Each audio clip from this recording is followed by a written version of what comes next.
America Dallas పట్టణంలో మా వాళ్ళు ఉన్న అపార్ట్మెంట్ ఇది. విజిటర్స్ ఎవరన్నా రావాలంటే ఇలా ఈ మార్గంలో గుండా వెళ్ళి ఇక్కడ సంబంధిత హౌస్ నంబర్ ఫీడ్ చేస్తే అప్పుడు గేట్ ఓపెన్ అవుతూ ఉంటుంది. అలా కాకపోతే మన కమ్యూనిటీలో ఉండే వాళ్ళకి ఇటువంటి రిమోట్ ఉంటుంది. ఆ రిమోట్ కనుక నొక్కితే గేట్ ఓపెన్ అవుతూ ఉంటుంది. సో అలా ఓపెన్ అవుతుంది అనమాట. ఆటోమేటిక్గా మనం క్రాస్ కాగానే మళ్ళీ క్లోజ్ అయిపోతుంది దాని అంతటా అదే. రిమోట్ ప్రతి ఇంటికి 3-4 ఉంటా ఉంటాయి.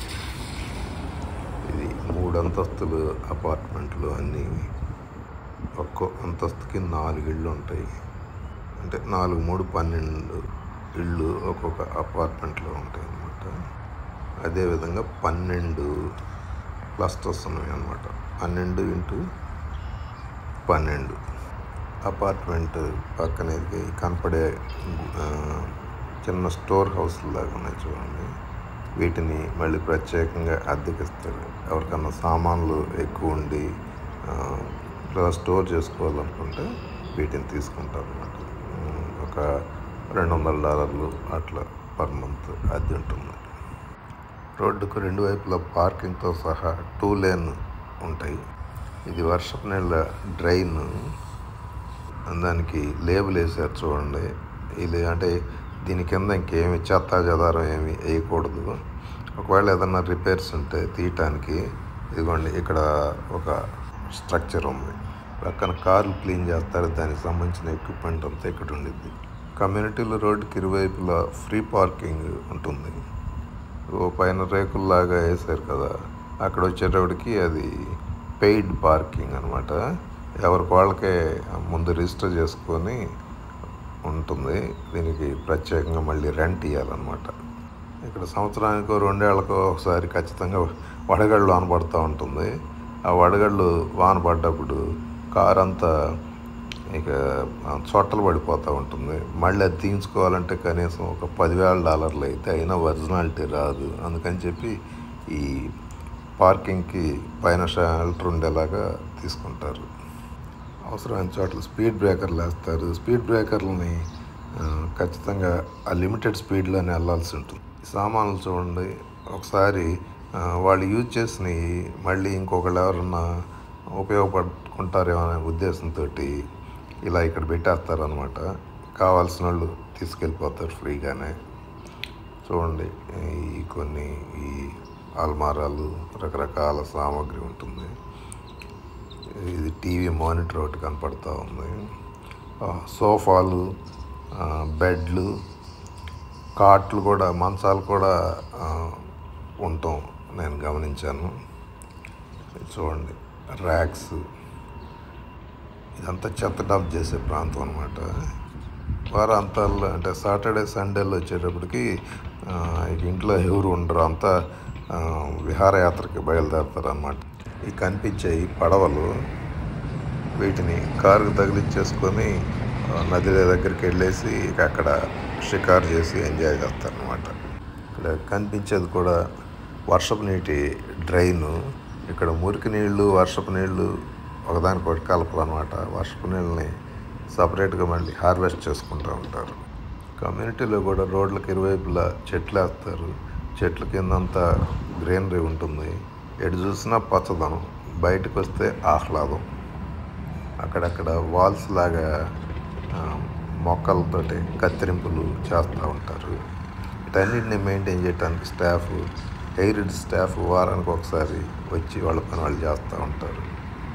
రోడ్డు పక్కన గోడ కట్టడానికి బదులు ఇలా కటకటాలు వేస్తారు. పోస్టులు ఇక్కడి నుంచే తీసుకెళ్లాల్సి ఉంటుంది.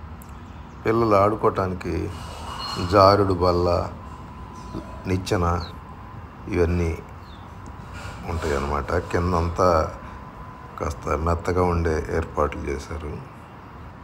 ఇండియన్స్ని బ్రౌన్స్ అంటారు. ఈ కమ్యూనిటీల్లో తెల్లోళ్ళు, నల్లోళ్ళు, బ్రౌన్స్ అంతా కలిసే ఉంటారు అన్నమాట. నాన్ వెజ్ మాడబెట్టుకోవటానికి ఇలా సామూహికంగా ఏర్పాట్లు ఉంటాయి. ఆ సందర్భాల్లో వచ్చే వాసనని అసలు భరించడమే కష్టంగా ఉంటుంది. బహుశా అందుకనేమో ఇవన్నీ అవుట్డోర్లో పెట్టారు. కాల్చుకుని ఆ కుర్చీల్లో కూర్చొని లాగించేస్తారు, లేదా వారాంతాలకు దాచిపెట్టుకుంటారు. 10 మంది ఒక చోట చేరాలన్నా కూడా ఇటువంటి ఏర్పాట్లు ఉంటాయి అన్నమాట. దీని లోపల స్విమ్మింగ్ పూల్ ఉంటుంది. ఈ గదిలో దానికి సంబంధించిన ఎక్విప్మెంటు, కెమికల్స్ అవన్నీ ఉంటాయి. పిల్లలకు అందనంత ఎత్తులో దీని స్విచ్ ఉంటుంది. ఈ స్విమ్మింగ్ పూల్స్ కూడా రూల్స్ ఉంటాయి చూడండి. ఒకవేళ ఏదన్నా ప్రాబ్లం అయితే 911కి డయల్ చేస్తే ఇమీడియట్గా అటెండ్ అవుతారు. 16 ఏళ్లలో పిల్లల్ని అయితే తల్లిదండ్రులు వెంట పెట్టుకొని రావాలి. స్విమ్మింగ్ పూల్లో ఏదైనా ప్రమాదం జరిగితే ఫోన్ చేయడానికి మన ఫోన్ కూడా పనులు, ఇక్కడే ఫోన్ ఉంది. ఇదే స్విమ్మింగ్ పూల్. దీనికి నలువైపులా కుర్చీలు, ఎండదాలకుండా గొడుగు ఇలా ఉంటాయి. నీళ్లు బాగా చలిగా ఉంటాయి. దీంతో వాతావరణం అనుకూలంగా ఉన్నప్పుడే ఇక్కడ ఈదుతారు. దీని పక్కనే 10 అడుగుల కైవారంలో వేడి నీళ్ళ పూల్ ఒకటి ఉంది. వీటి మెయింటెనెన్స్ పక్కాగా ఉంటాయి. ఆకులాలు తీయటం, నీళ్లు ఎప్పటికప్పుడే మార్చడం జరుగుతూ ఉంటుంది. మెక్సికన్స్ తదితరులు ఇదే స్విమ్మింగ్ పూల్ని ఆసరా చేసుకొని ఫంక్షన్స్ కూడా చేసుకుంటూ ఉంటారు. మనం ఇప్పుడు ఆఫీస్ కాంప్లెక్స్లోకి వెళ్తా ఉన్నాం. ఈ కనిపించేది స్ప్రింక్లర్ రూమ్. ఈ 30 ఎకరాల కమ్యూనిటీకి ఇక్కడ ఈ స్ప్రింక్లర్ కంట్రోల్ రూమ్ ద్వారానే నీటి సరఫరా చేస్తూ ఉంటారు అన్నమాట. ఆఫీస్ రూమ్ ఎంట్రన్స్లో కూల్ డ్రింక్స్ ఉంటాయి. కాకపోతే కార్డు పెట్టి డబ్బులు వేస్తే కానీ కూల్ డ్రింక్స్ రావు. ఈ ఆఫీస్ రూమ్ 5 గంటల దాకా పనిచేస్తుంది. ఇక్కడ టేబుల్స్, కుర్చీలు, లైబ్రరీ ఉంటుంది. అంతేకాకుండా టీ మిషన్ ఉంటుంది. ఇక్కడ రకరకాల ఫ్లేవర్స్తో టీలు ఉంటాయి. ఇవంతా ఫ్రీనే, ఎన్ని కావాలంటే అన్ని తాగొచ్చు. కాకపోతే ఎవరికి వాళ్ళే చేసుకోవాల్సినవి ఇవి పాలు లేని టీ, అంటే టీ ఫ్లేవర్సే ఉంటాయి. ఇక్కడే చదువుకోవచ్చు, వర్క్ చేసుకోవచ్చు. చాలా డీసెంట్గా, ప్రశాంతంగా ఉంటుంది. కమ్యూనిటీలో వాళ్ళకి పార్సిల్స్ వస్తే ఈ గదిలో పెడతారు.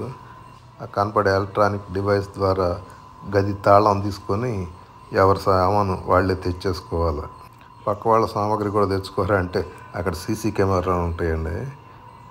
కాబట్టి అంతా నీతిమంతులే. దాని పక్కనే జిమ్ ఉంది. దీనిలో జిమ్లో ఉండాల్సిన పరికరాలు యావత్తూ ఉన్నాయి. అందులో ఒకటి కాదు, మల్టిపుల్స్ అనమాట. అంటే ఒకేసారి ఒకే పరికరాన్ని 2-3 చేసుకునే వీలుంటుంది. ఇక్కడ 2 టీవీలు కూడా పెట్టారు. టీవీ చూసుకుంటా జిమ్ చేసుకోవచ్చు. యూఎస్లో మనుషులు బాగా ఫిట్గా ఉంటారు. ప్రతిరోజు జిమ్ చేయాల్సిందే. వాకింగ్ కూడా ట్రాక్ మీదనే చేస్తారు. సైక్లింగ్ కూడా ఎక్విప్మెంట్ మీదనే చేస్తారు అన్నమాట. ఫిట్గా ఉంటారు కాబట్టి 70 ఏళ్ళకు కూడా ఉద్యోగాలు చేస్తూనే ఉంటారు.